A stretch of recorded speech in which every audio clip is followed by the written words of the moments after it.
Chers amis et frères musulmans, pendant longtemps, moi et la CEDEAO, on s'est engagé résolument à régler le problème malien et les accompagner dans cette révolution. Tout le peuple malien était mobilisé. Et c'était tellement difficile, surtout au niveau de la CEDEAO. Et à la fin, on a vu la main de l'Occident pour mettre en place des mercenaires à la fin de la révolution. Et on était tellement surpris de voir l'élection de Assimi Goïta. C'est pourquoi je disais à mes camarades de la CEDEAO, nous, peuple noir, nos révolutions sont tellement difficiles, mais la fin est encore plus difficile, car on n'élit jamais celui qui a révolutionné. Il faut rappeler que l'Occident a toujours utilisé le Mali et la Guinée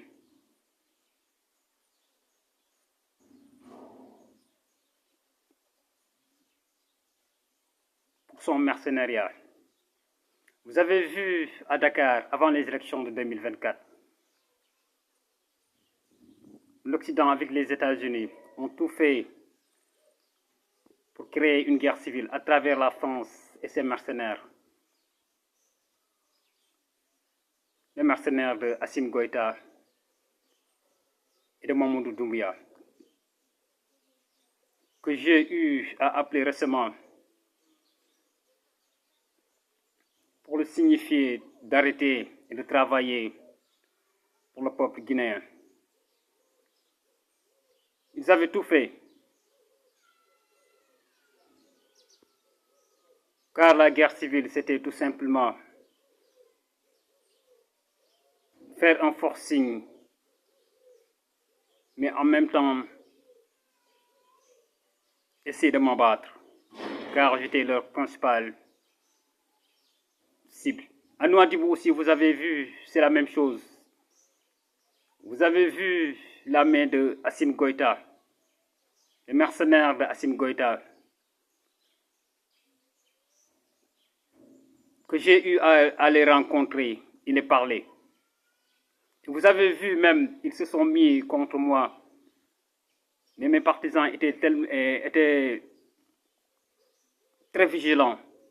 Et j'avais aussi à ma disposition la garde présidentielle de l'État mauritanien. Même les anciens mercenaires du Mali étaient recrutés et sont venus à Nouadhibou pour m'encercler. Je salue aussi la police mauritanienne qui sur ma demande effectuait des patrouilles sur les motocyclistes qui reliaient les mercenaires et l'extérieur. Ils étaient tellement indulgents aux Sénégalais et aux citoyens de la CEDEAO que je défendais. Je remercie aussi encore une fois les dignitaires arabes, les Ibad, qui étaient installés un peu partout à Nouakchott pour nous sécuriser. Une fois qu'on est sorti, ils sortent ensemble et attendent notre retour. Nous remercions aussi les Marocains qui nous préparaient les mosquées et nous attendent jusqu'à notre retour. Nous remercions aussi toutes les populations mauritaniennes. Depuis notre exil avec nos sympathisants, ils nous ont encerclés et nous défendre. Il faut rappeler aussi que l'Occident a toujours saboté mes prises de parole, surtout au dernier sommet Russie-Afrique, où ils ont m'empêché de faire part à ce sommet. Je pense que c'est une lâcheté de poursuivre les individus et saboter leurs activités. Tout un chacun peut le faire, mais on est plus juste. Comme je le dis, dernièrement, on pouvait exécuter Emmanuel Macron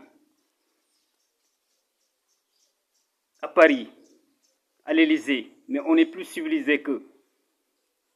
Je remercie aussi l'imam de la Mecque qui a été à mon côté, toujours près de moi en Mauritanie, pour vraiment nous soutenir dans cette mission. Il s'était même déplacé jusqu'à Rosso. Nous nous remercions au fond du cœur. Il a toujours été à nos côtés dans cette mission pour l'islam. Je pense que c'est un problème de culture islamique. La France a créé un secte en Mauritanie, un secte proche de l'Ibad. Mais les Mauritaniens ne donnent aucun crédit à ce secte.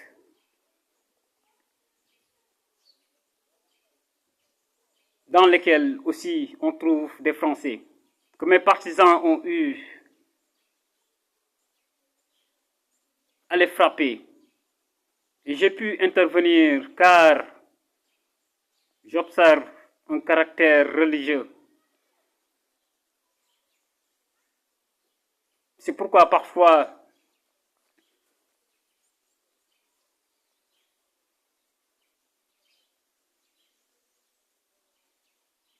j'essaie de créer un climat de paix.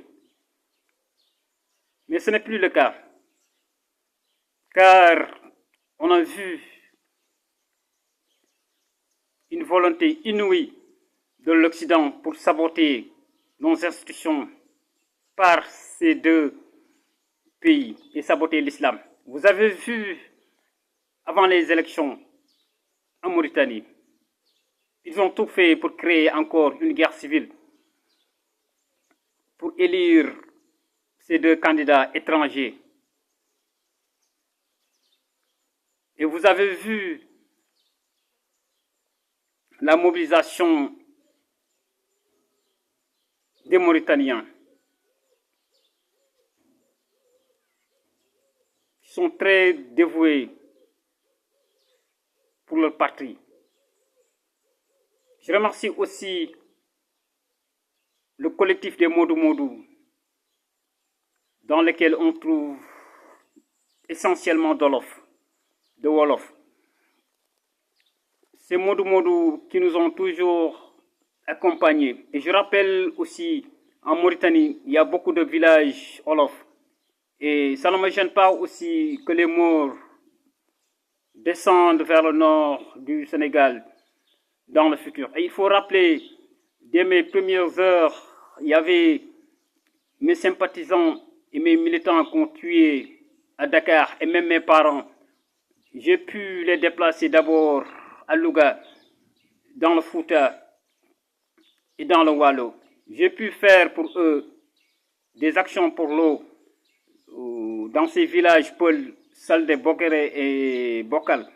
Et ce programme aussi, je l'ai initié pour la CEDEAO, l'accès à l'eau pour les populations, donc qui est présentement au niveau de la CEDEAO notre pari.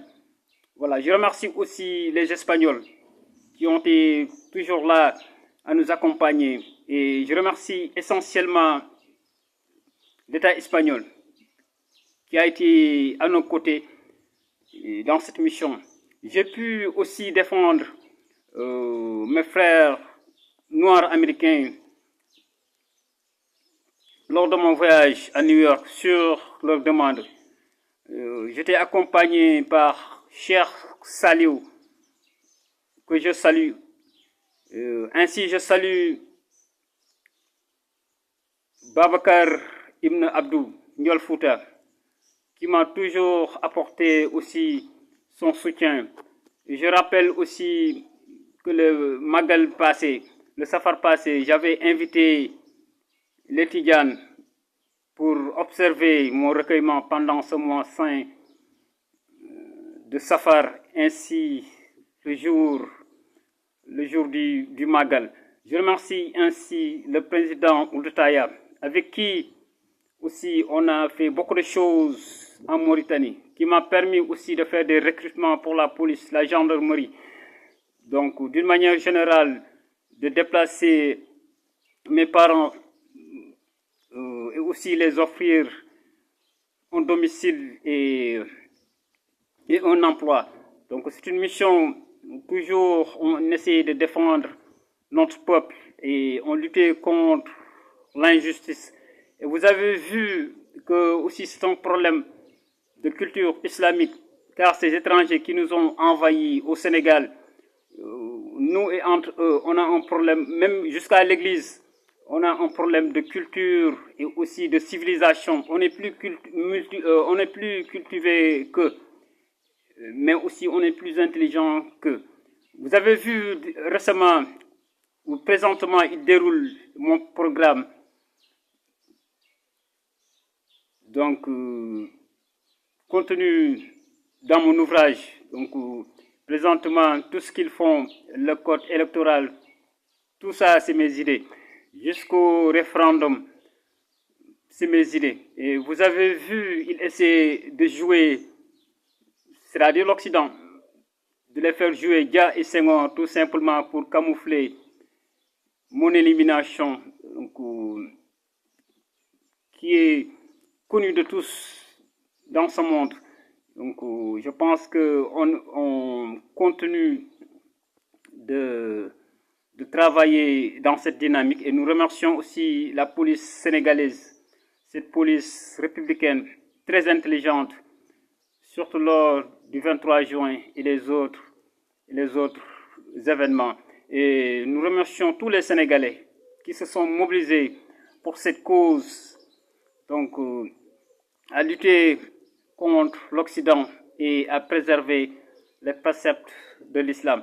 Et pour les mercenaires, pour le Sénégal, c'est plus compliqué. C'est un mercenariat banal où on peut te tuer sans que les populations sachent qu'on est en train de te tuer, en complicité avec les artistes, les acteurs culturels, les hommes de médias et les hommes politiques.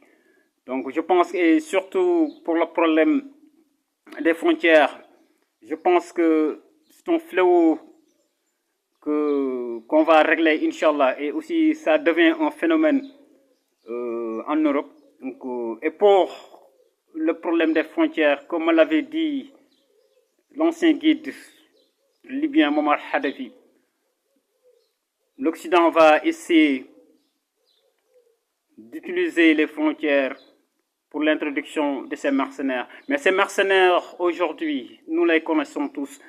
Donc, il n'y a pas longtemps, j'ai essayé de plaider pour l'introduction de la Guinée-Bissau dans la CEDEAO. Mais on nous a informé que la Guinée-Bissau est un grand fournisseur de mercenaires. Notre problème présentement, c'est la Guinée et le Sud. Le Mali et le Sud. Donc, d'une manière générale, nous connaissons tous les mercenaires et nous allons les affronter aussi, car nous avons un projet pour le peuple africain et pour le monde. Et je ne vois pas personne qui peut se lever contre ce projet d'Allah subhanahu wa ta'ala. Alhamdulillah, rabbil alamin, alhamdulillah.